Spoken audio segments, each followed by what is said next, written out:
País sudamericano en cuanto a superficie y tiene 20 millones de habitantes. Su territorio se divide en tres grandes zonas.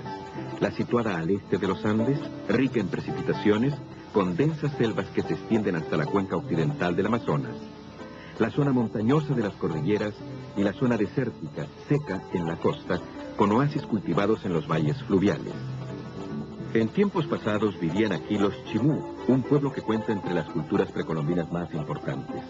Aún pueden reconocerse sus antiguas poblaciones. Las que antes fueron fértiles tierras se han convertido en desierto en muchos lugares. Toda la franja costera se caracteriza por una gran insolación en las proximidades del Ecuador y por unas precipitaciones extremadamente escasas. Solo es posible practicar la agricultura en los valles costeros utilizando riego artificial. Por uno de los valles costeros orientados de este a oeste discurre el río Jequetepeque. En la zona del río, en la ladera occidental de los Andes, llueve muy raramente. Por ello, el Jequetepeque tiene un caudal extremadamente irregular. En general oscila entre 2 metros cúbicos por segundo en septiembre y unos 200 metros cúbicos por segundo en marzo. A intervalos de algunos años descargan una y otra vez tormentas que hacen aumentar el caudal hasta 1.600 metros cúbicos por segundo. Las masas de agua arrastran puentes y las carreteras se hacen intransitables, como aquí el caso de la Panamericana en 1983.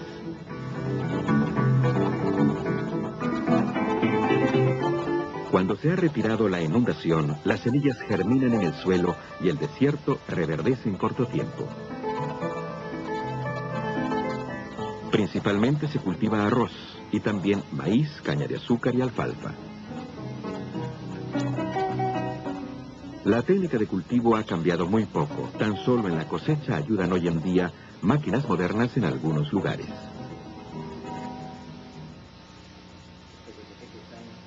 El proyecto Jequetepeque-Saña, cuyo objetivo es el riego y la protección contra inundaciones, ayuda ante todo a la agricultura. En el cultivo del arroz se producirá un incremento del 33% en las cosechas. Por el embalse se inundará una superficie de 800 hectáreas, de las cuales 225 pertenecen a pequeños agricultores que serán trasladados. Sin embargo, las nuevas superficies aprovechables permitirán el nuevo asentamiento de 5.000 familias.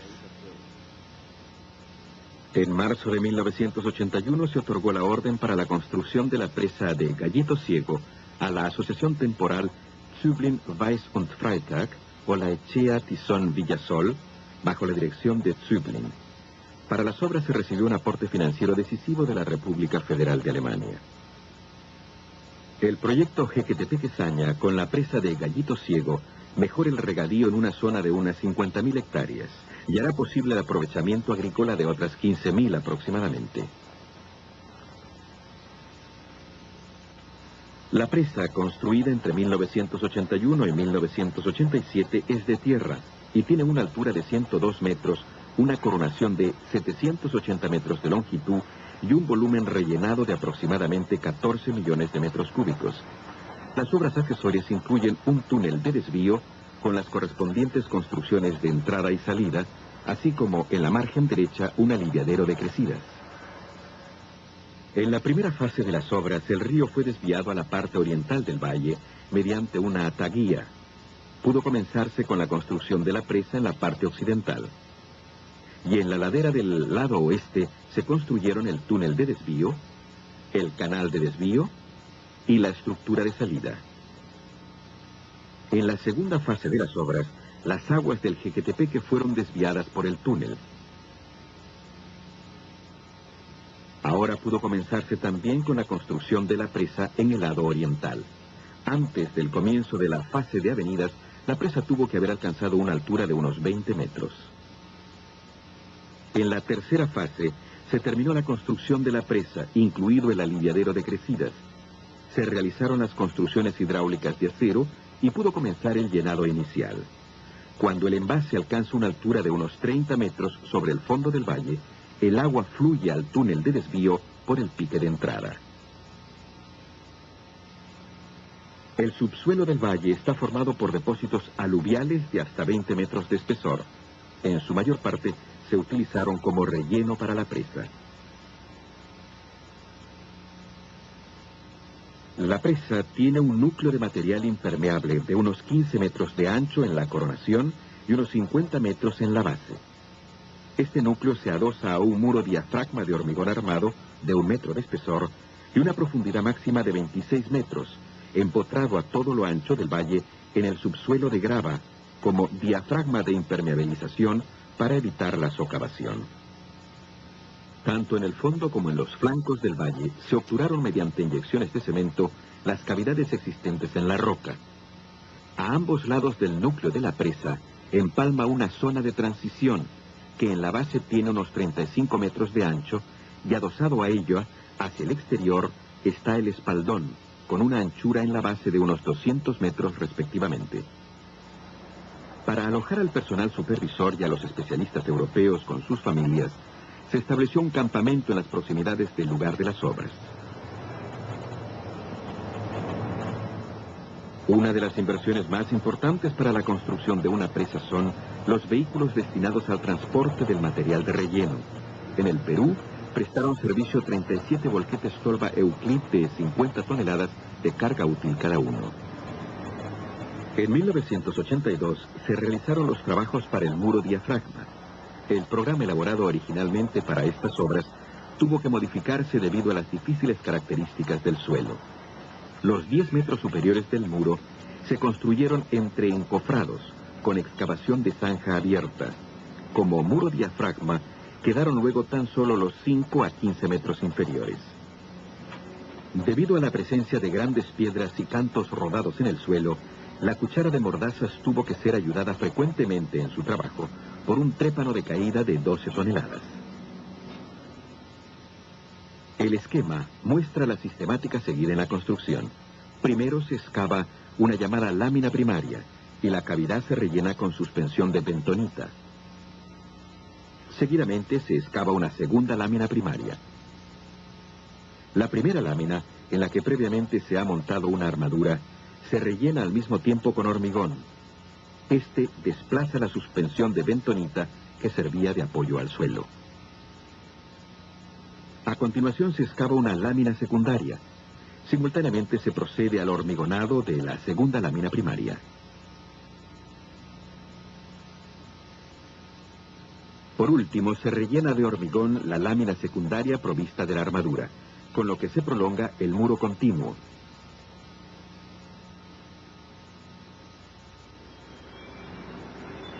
A pesar de los obstáculos inesperados, el muro diafragma quedó concluido a finales de 1982, a todo lo ancho del valle.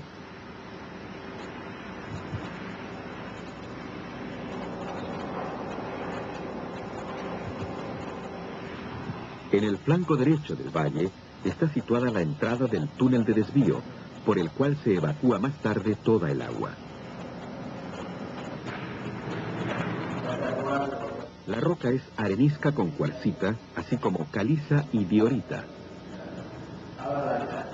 Los trabajos de topografía para la construcción del túnel se realizaron con equipos láser.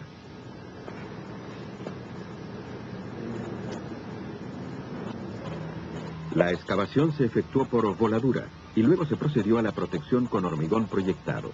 Primero se excavó la calota en toda su longitud y después siguieron las gradas.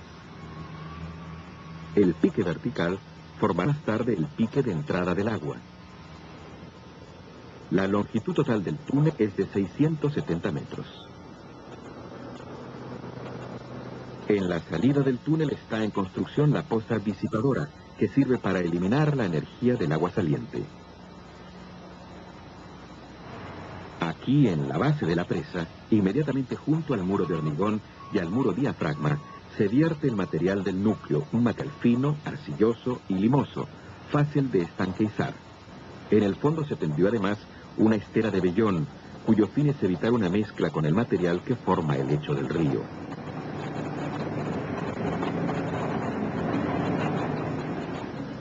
También durante la noche siguieron los trabajos de relleno. El personal y los talleres prestaron servicio durante las 24 horas. Aquí se aprecia claramente la anchura de asiento de la presa de 520 metros. La carretera utilizada para las obras discurre junto a la parte ya rellenada de la presa. sobre la ataguía que protege el lugar de la construcción contra las avenidas.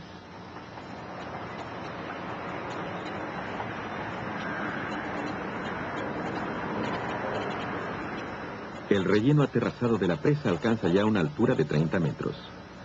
Las superficies de asiento en los flancos de la presa tienen que limpiarse con sumo cuidado. En las grietas de las rocas tienen que colocarse precintos de hormigón. Si la superficie es demasiado lisa, se aplica hormigón proyectado. La salida del túnel se reviste de acero en una longitud de 65 metros.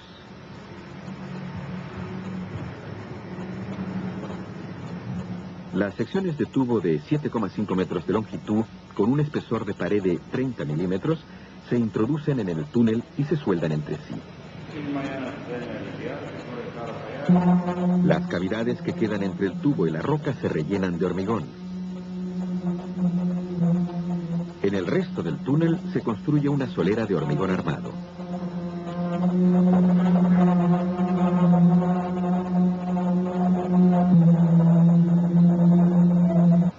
Al final de la poza disipadora, la energía del agua es eliminada por un umbral almenado. La abertura rectangular en el muro es la salida para una central eléctrica a construir en el futuro. La construcción de salida del vertedero de crecidas está prácticamente acabada. En el centro termina la salida del túnel de desvío. Acompañamos a un vehículo que transporta material para relleno de la presa, procedente de 3 a 6 kilómetros río arriba. A unos 3 kilómetros del lugar de las obras se estableció la planta cribadora. El material para el núcleo es grava arenosa, arcillosa y limosa. Se criba hasta conseguir un tamaño máximo de grano de 75 milímetros. Para la zona de transición se criba un material similar hasta un tamaño de 150 milímetros. Para el espaldón se utiliza grava gruesa sin cribar.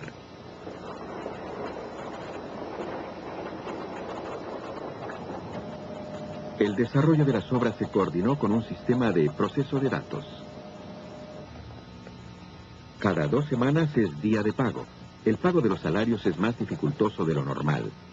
Dado que los trabajadores prefieren dinero en efectivo, tienen que contarse, separarse y meterse en sobres los importes correspondientes.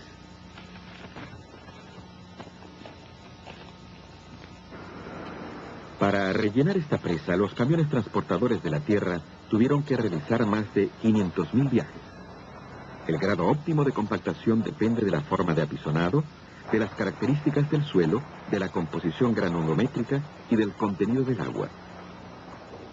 Las capas eran de 50 centímetros y 1 metro de espesor. El apisonado se realizó con rodillos vibradores Dynapac CA51 con 8 pasadas en cada caso. Para determinar el grado de compactación se calcula la llamada densidad Proctor partiendo del pez seco. Este diagrama muestra el resultado de los ensayos Proctor con el material del núcleo. Para un contenido de agua del 9% resultó la máxima densidad en seco de 2.185 kilos por metro cúbico. Se requería el 95% de este valor, a ser posible, en la parte húmeda de la rama. Y aquí puede apreciarse que para el espaldón, el contenido de agua del 6% proporciona la densidad óptima en seco de 2.270 kilos por metro cúbico. También aquí tenía que mantenerse el 95% de este valor. En cada capa de relleno apisonada se verifica la compactación bajo la supervisión de un ingeniero. Se mide el peso en fresco de la prueba.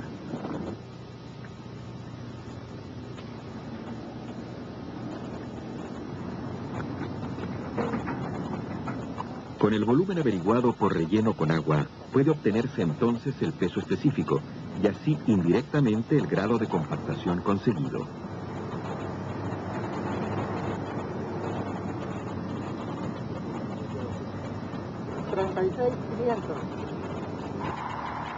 A fin de conseguir una buena unión entre las distintas capas del relleno, la superficie compactada se riega antes de aplicar la siguiente capa.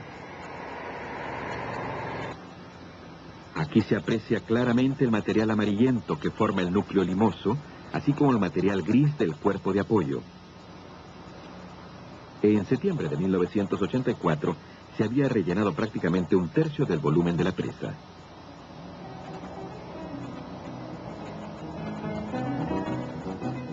Entre tanto, las obras del túnel han avanzado hasta el punto de que pueden desviarse las aguas del río. Se realiza un último control. En caso de avenidas, tienen que desviarse más de 400 metros cúbicos por segundo, de lo que resulta una velocidad de flujo de casi 10 metros por segundo. A finales de septiembre de 1984 llegó el momento de desviar el río. Con esto comenzó la segunda fase importante de las obras. Aguas arriba, el curso del río fue obstruido en una rápida operación a fin de que el agua pudiera tomar su nuevo camino en el canal de trasvase preparado.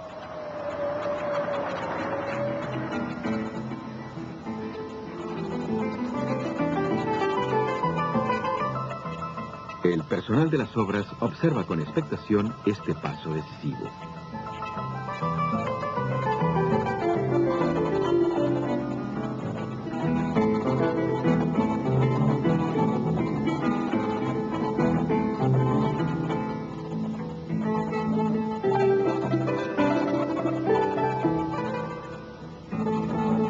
La poza disipadora se ha convertido en un pequeño lago y todo el valle está ahora en seco. El agua rodea el lugar de las obras y desaparece en el túnel por una longitud de 700 metros.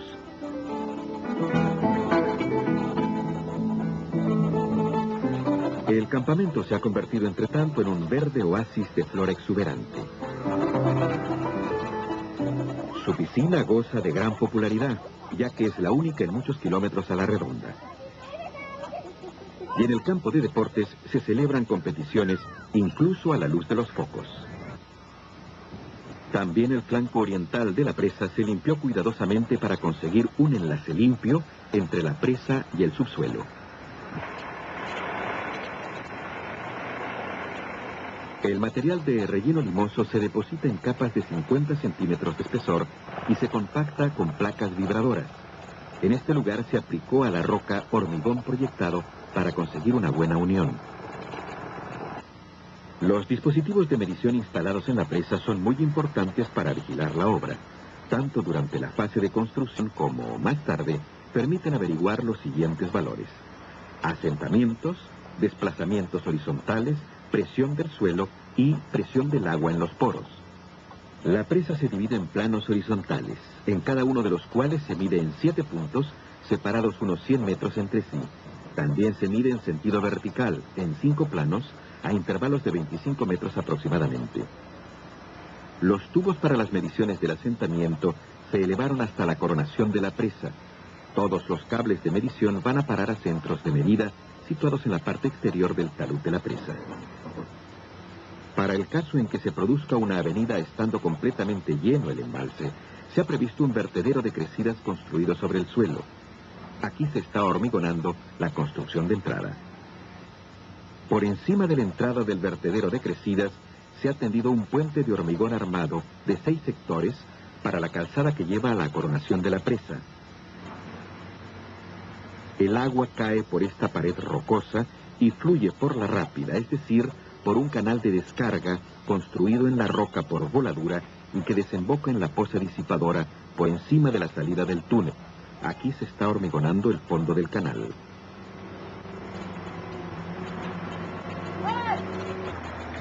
Unos 5 años duraron los trabajos de relleno de la presa, durante los cuales se consiguieron en condiciones favorables rendimientos máximos de 30.000 metros cúbicos diarios aproximadamente. Tanto en el lado que está en contacto con el aire como en el que está en contacto con el agua, la superficie de la presa es asegurada con un relleno o revestimiento de material grueso.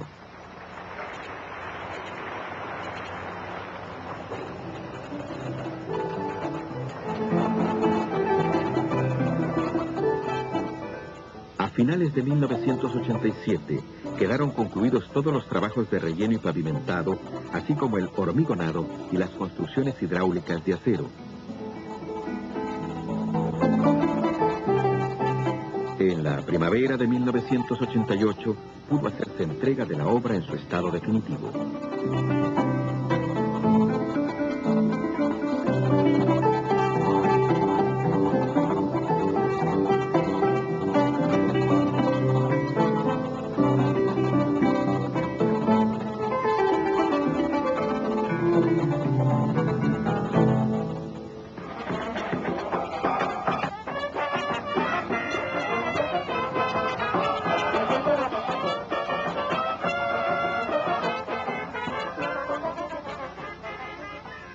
La inauguración oficial tuvo lugar el 21 de febrero de 1988, en presencia del presidente peruano, Dr. Alan García Pérez.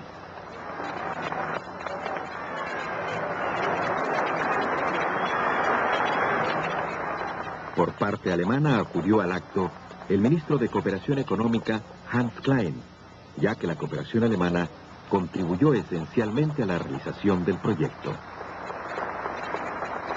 El botón de puesta en servicio abre las válvulas Howell Bunker en la salida del túnel y permite que el agua se derrame a la fosa disipadora, formando un majestuoso surtidor.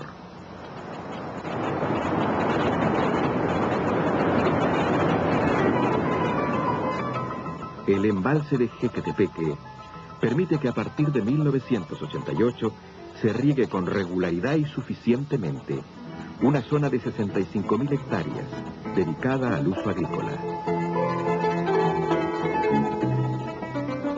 Con este fin pueden utilizarse también en gran medida los canales ya existentes.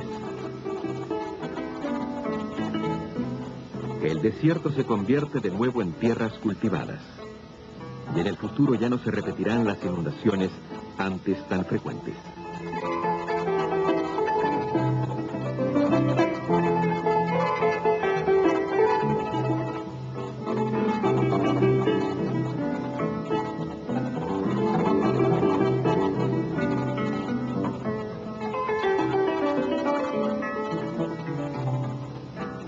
Los habitantes del valle de Jequetepeque se despiden de los europeos que les han prestado su ayuda y los saludan con afecto.